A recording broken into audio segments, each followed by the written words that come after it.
40 కోట్ల జనాభా ఉన్న ఈ దేశం మొన్న జరిగిన ఒలింపిక్స్ లో ఒక గోల్డ్ మెడల్ కూడా తెచ్చుకోలేకపోవడం అంటే నిజంగా ఈ దేశానికి మన జాతికే ఒక అవమానము అని చెప్పి నేను భావిస్తున్నా.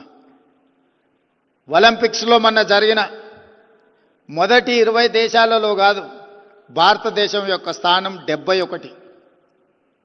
మరి ప్రపంచంతోనే పోటీ పడాలనుకుంటున్న భారతదేశం క్రీడలలో ఒలింపిక్ 71వ స్థానము ఒలింపిక్స్లో అంటే మనందరం వేదిక మీద ఉన్న వాళ్ళే కాదు, ఇక్కడున్న క్రీడాకారులు, క్రీడా అభిమానులు అందరూ కూడా ఆలోచన చేయాలి. అందుకే సౌత్ కొరియన్ స్పోర్ట్స్ యూనివర్సిటీ నేను విజిట్ చేసిన. ఒలింపిక్స్లో 32 గోల్డ్ మెడల్స్ తీసుకొస్తే 16 gold medal only south Korean sports యూనివర్సిటీలో క్రీడాకారులు సాధించడం జరిగింది. ఆ sports university hardly the campus is only 30 acres. One of the girl I have met, she has achieved 3 gold medals in archery. ఒక అమ్మాయి ఒక యూనివర్సిటీలో 3 గోల్డ్ మెడల్స్ సాధిస్తే భారతదేశం మొత్తం కలిసి ఒక గోల్డ్ మెడల్ సాధించలేకపోయినాం. నిజంగా మనందరం ఆలోచన చేయాలి. అందుకే దేశంలో నూతన విధానాన్ని ప్రవేశపెట్టాలి. దేశం అభివృద్ధి చెందాలి. ఒక బలమైన ఆర్థిక వ్యవస్థగా ఎదుగుతున్న ఈ దేశం ఒక బలమైన క్రీడలకు వేదిక కావాలి అని మా ప్రభుత్వం ఆలోచన చేసింది. అందుకే మా విజన్ డాక్యుమెంట్ తెలంగాణ రైజింగ్ 2047లో స్పోర్ట్స్ పాలసీ కూడా ఒక చాప్టర్ పెట్టి ఈరోజు సమాజంలో సక్సెస్ స్టోరీ ఉన్న వాళ్ళని అందరినీ ఈరోజు ఒక వేదిక మీదకి తీసుకొచ్చినాం. వాళ్ళ అనుభవమే కాదు, వాళ్ళకున్న ఆర్థిక వెసులుబాటుతనాన్ని కూడా గ్రామీణ ప్రాంతాలలో ఉన్న క్రీడాకారులను ప్రోత్సహించడానికి వాళ్ళు వినియోగిస్తారని, వాళ్ళ వైపు నుంచి మద్దతు ఉంటుందని ఈరోజు వాళ్ళందరినీ కూడా సగర్వంగా ఈ వేదిక మీద కూర్చోబెట్టి తెలంగాణ రాష్ట్ర ప్రభుత్వం వాళ్ళను గౌరవిస్తుంది. अभिनव बिंद्रा जी, ये तेलंगाना ऐसा जगह है, हम लोग निजाम सरकार के खिलाफ आर्म स्ट्रगल, हम आज़ादी के लिए बहुत सारे हजारों में शहीद होकर हम हासिल किए. उसके बाद कंबाइंड स्टेट में तेलंगाना जनता को, तेलंगाना युवता खासकर एम्प्लॉयमेंट एजुकेशन में कुछ नुकसान हो रहा है. वो नुकसान को खत्म करने के लिए हम लोग लड़कर हासिल किए तेलंगाना राज्य ने. आज के तारीख में 1956 जो ओलंपिक्स फुटबॉल 4th प्लेस जो आया, उसमें हैदराबाद से 9 खिलाड़ी फुटबॉल में पार्टिसिपेट किए. क्रिकेट मोहम्मद अजहरुद्दीन के बारे में मैं ज्यादा बोलने का जरूरी नहीं है. VVS लक्ष्मण, आज के तारीख में मोहम्मद सिराजुद्दीन, निकत जरीन, दीप्ति जुवांगे, पैरा ओलंपिक्स, सब सारे क्रिकेट प्लेयर, क्रिकेट से लेकर अलग अलग स्पोर्ट्स में हमारे लोग तरक्की किए. इतिहास है, 2002 में नेशनल गेम्स हैदराबाद शहर ने होस्ट किए. 2003 कॉमनवेल्थ, 2003 दूसरा गेम्स हम लोग स्पॉन्सर किए. 2007 वर्ल्ड मिलिट्री गेम्स हम लोग स्पॉन्सर किए हैदराबाद में. उसके बाद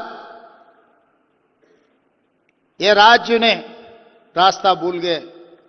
इसीलिए जो रास्ता भूल गए, सरकार ने अभी नया रास्ता के लिए ढूंढ रहा है. इसीलिए वो रास्ता में स्पोर्ट्स पॉलिसी बनाने के लिए हम लोग पब्लिक प्राइवेट पार्टनरशिप में नया young India sports university, young India sports academy, ये 2 पढ़ने के लिए, सर्टिफिकेट के लिए स्पोर्ट्स यूनिवर्सिटी, ट्रेनिंग के लिए स्पोर्ट्स एकेडमी. ये स्पोर्ट्स एकेडमी में कोचेस का बहुत कम है, कोचेस के लिए बहुत जरूरी है. इसीलिए हम लोग MOU किए साउथ कोरियन स्पोर्ट्स यूनिवर्सिटी से. कोचेस कोचिंग बहुत जरूरी है. जहां पर आपका जरूरी है वीटा दानी से जो उपासना, जितने भी मंच पे जो कॉर्पोरेट सेक्टर से आप लोग हैं, ये हैदराबाद तेलंगाना में स्पोर्ट्स आगे ले जाने के लिए आप लोगों का मदद जरूरी है। क्योंकि परसों जो ओलंपिक्स में एक भी गोल्ड मेडल नहीं मिला, सचमुच ये शर्म की बात है। छोटे देश, छोटे economy, south Korea, they have got 32 gold medals in Olympics. Only one girl, she has got 3 gold medals in archery. फिर 140 करोड़ जनता है, सो इस देश कम से कम एक भी गोल्ड मेडल नहीं लाए। हम सब लोग बैठकर सोचने का वक्त आए। इसीलिए तेलंगाना राज्य के तरफ से, क्योंकि प्रधानमंत्री नरेंद्र मोदी जी ने ये ऐलान किया 2036 ओलंपिक्स इंडिया में ऑर्गेनाइज करने के लिए। ऑर्गेनाइज करने के लिए पैसे है, जगह है, हैदराबाद जैसा शहर है, हम कर सकते।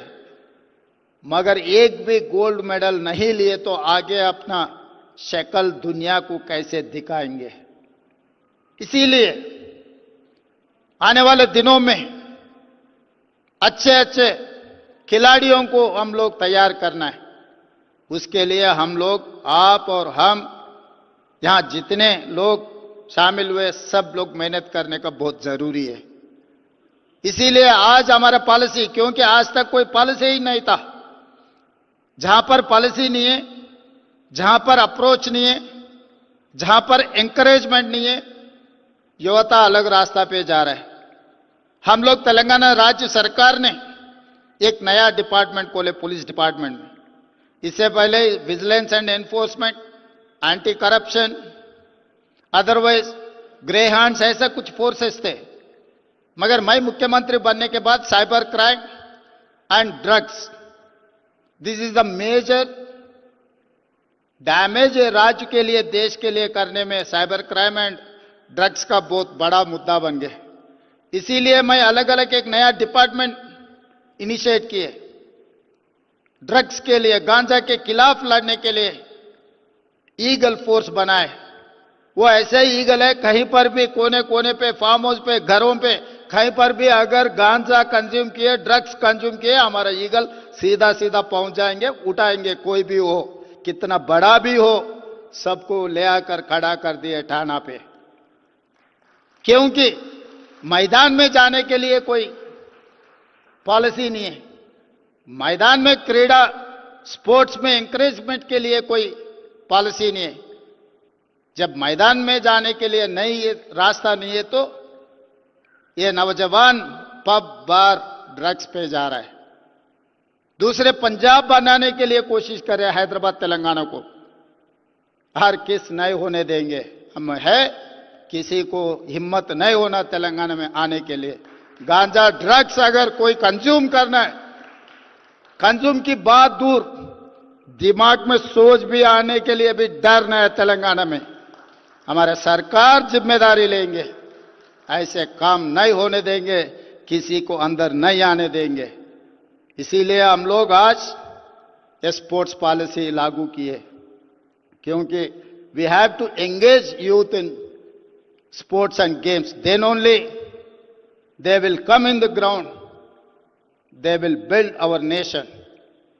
इसीलिए हम लोग 2026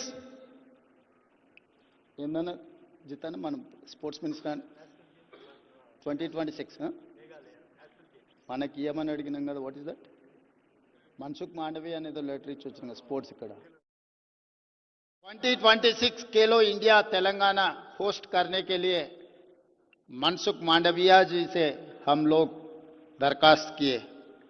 ओलंपिक्स में भी 2 वर्टिकल्स तेलंगाना होस्ट करने के लिए हम लोग केंद्रीय सरकार से हम गुजारिश किए। इसीलिए ये सब सारे करना है तो हम लोग तैयारी करना, तैयारी के लिए आप लोगों का मदद बहुत जरूरी है। एक दिन स्पोर्ट्स कॉन्क्लेव लगा के भूलने का नहीं है, नहीं तो कागज में कुछ पॉलिसी बना दे के कागज को ले जाकर लैब रेवेन्यू में लगाने का नहीं है। ये कागज नहीं है, सोने का लकीर है। आने वाले दिनों में इस देश को इस दुनिया से तेलंगाना हैदराबाद शहर से हम मुकाबला करेंगे। जो ओलंपिक्स में गोल्ड मेडल लाना है हमारे बच्चा लोग लाएंगे। स्पोर्ट्स को एनकरेज करने के लिए वर्ल्ड चैंपियनशिप क्रिकेट में जो सिराज ने लाया उनको ग्रुप 1 पुलिस ऑफिसर जॉब दिया हूं। Nikhat Zareen boxing champion group 1 police commandant DSP job दिए, group 1 job. Deepti group 2 job दिए, फाइनेंशियल सपोर्ट भी दिए। इसीलिए आज मैं ये मंच से मैं स्पोर्ट्स एंड गेम्स जो भी तैयार हो रहे, मैं पेरेंट्स के लिए भी मेरा गुजारिश है, पढ़ लिखने में ठीक ठाक नहीं है तो भी नौकरी मिलने वाले आने वाले दिनों में उनके भविष्य अच्छा रहने वाले। स्पोर्ट्स एंड गेम्स में अगर वो लोग तरक्की किए तो हमारी सरकार तैयार है। इसीलिए sports academy, young India sports university लाने के लिए हम लोग आज पॉलिसी बनाए। आप लोग इसमें part of this game, this policy, आप लोग जो मंच पे है, आप लोग आने वाले दिनों में इस देश को रोल मॉडल बनने वाले हैं। आपके नेतृत्व में हमारा young India sports university, young India sports academy इस देश में एक नया शुरुआत होने वाले हैं। इसीलिए मैं आप सबको अभिनंदन करना चाहता हूं, वेलकम करना चाहता हूं तेलंगाना राज्य के तरफ से। आपको जो मदद जरूरी है, one phone call away. Sports के लिए आधी रात को तेलंगाना सरकार हाजिर हो जाएंगे। जो मांगे वो मंजूर करने के लिए हम तैयार हैं। 3 लाख करोड़ रुपए बजट है। हम लोग दूसरे में वो पैसे इस्तेमाल कर रहा है, मगर आज के तारीख में स्पोर्ट्स के लिए हम बजट अलोकेट कर देंगे। आप लोग जो पॉलिसी बनाएंगे, जो आगे ले जाने के लिए कोशिश करेंगे, तेलंगाना सरकार के तरफ से आपको मदद रहेंगे। आप कोऑर्डिनेशन कर दे के तेलंगाना के नाम इस देश में, दुनिया में तरक्की करने का जिम्मेदारी आप लोग जो मंच पे बैठा हुआ है, आप सब